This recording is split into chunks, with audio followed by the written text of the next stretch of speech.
Hey everyone, and welcome to This Explainer. So glad you're joining us today. We're going to be talking about something that you literally interact with every single day, probably without even noticing it. It's like this invisible shield standing right between you and a whole host of microscopic threats every time you sit down to eat. We're talking about the principles of food safety and sanitation. Whether you're a culinary pro, running your own food business, or just, someone who loves a good meal, understanding how this shield works is absolutely crucial. All right, so here's our roadmap for today's micro to macro journey.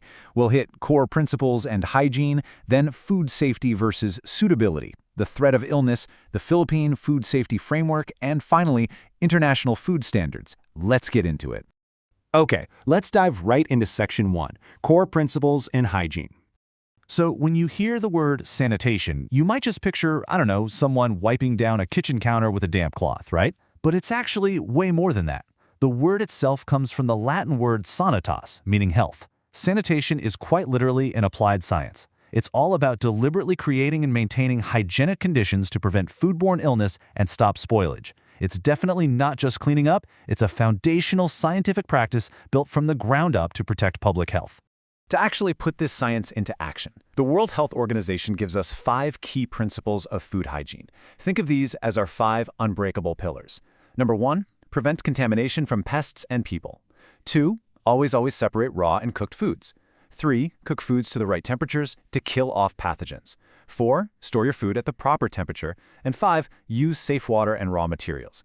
And the real takeaway here? These aren't just rules for the kitchen line. Food can get contaminated at literally any point. Slaughtering, harvesting, processing, storage, distribution, you name it. These pillars have to stand strong at every single stage of the game.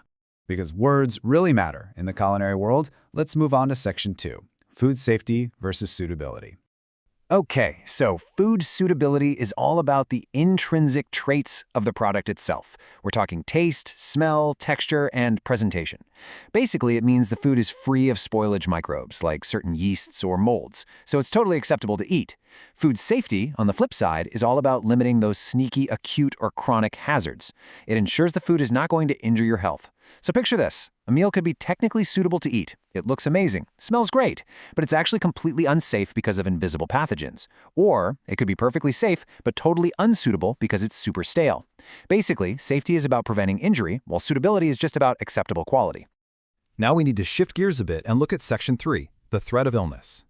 When food safety fails, people get sick. There's no getting around it. And while anyone can catch a foodborne illness from things like poor personal hygiene, time temperature abuse, or cross-contamination, the burden is definitely not shared equally.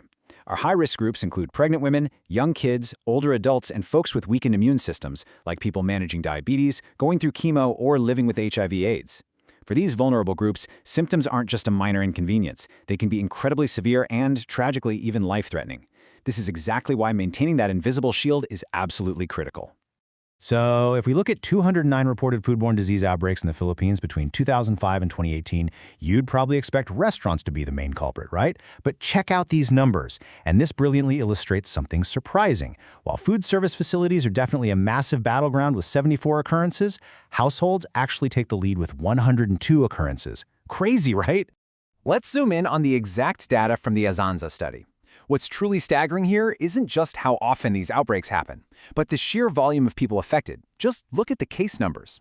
Whether an outbreak happened at a household event like a big fiesta or a birthday party, or in a food service facility like a school canteen, the numbers are nearly identical. We're talking right around 5,000 morbidities for each category. It really just proves that vigilance is required absolutely everywhere, from massive commercial kitchens right down to your very own dining room table. But hey, what about the business side of things? If you're running a food enterprise, the cost of a foodborne illness goes way beyond ethics and public health, even though, obviously, those are paramount. There's a brutal economic reality at play here. An outbreak means losing clients and profits, completely destroying your brand's reputation, dealing with heavy lawsuits, spiking insurance premiums, and facing massive public embarrassment. So understanding and applying sanitation isn't just some ethical duty, it is an absolute economic and legal imperative if you want to survive in the food industry. So how does a country actually enforce all of this? Let's zoom out a bit to Section 4, the Philippine Food Safety Framework. Back in 2013, the Philippines signed Republic Act No. 10/6011, which we know as the Food Safety Act, into law, and its mandate is crystal clear. The state is legally required to protect human health, prevent adulteration and misbranding, and ensure fair practices. The magic phrase to remember here is farm to fork. The law totally recognizes that ensuring a high level of food safety isn't just about showing up and inspecting a restaurant once a year. It requires monitoring the product at literally every single step of its journey, all while keeping the country's food products economically competitive.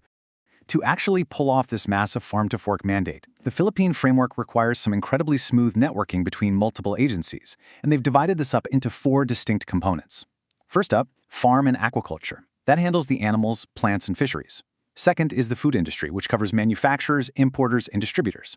Third is food service, so your restaurants, caterers, and street food vendors. And finally, household food consumption, which is heavily focused on consumer education and disease surveillance. Now, what's really interesting here, especially if you operate a restaurant or a catering business, is seeing exactly who is keeping you accountable. The regulatory tools for the food service component heavily involve the Department of Health and Local Government Units, or LGUs. This is exactly where high-level national legislation turns into local licensing, regular surprise health inspections, and the strict, on-the-ground implementation of the sanitation code. Of course, national laws don't just appear out of thin air. Let's zoom out to the global stage for Section 5, International Food Standards. The architecture of global food safety is essentially built on 3 foundational pillars. First is the Codex Alimentarium. Formed by the FAO and WHO, this is pretty much the premier collection of international food standards created to protect consumers and ensure fair international trade. Second, we have the ICMSF, which sets really rigorous microbiological specifications tied to the UN. And third is the US FDA Food Code.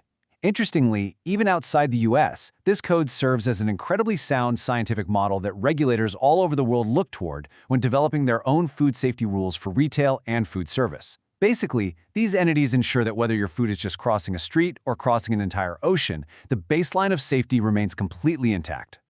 All right, so we've covered a ton of ground in this explainer today, right? We went from the applied science of sanitation and the big differences between suitability and safety, all the way up to the laws governing national and international trade.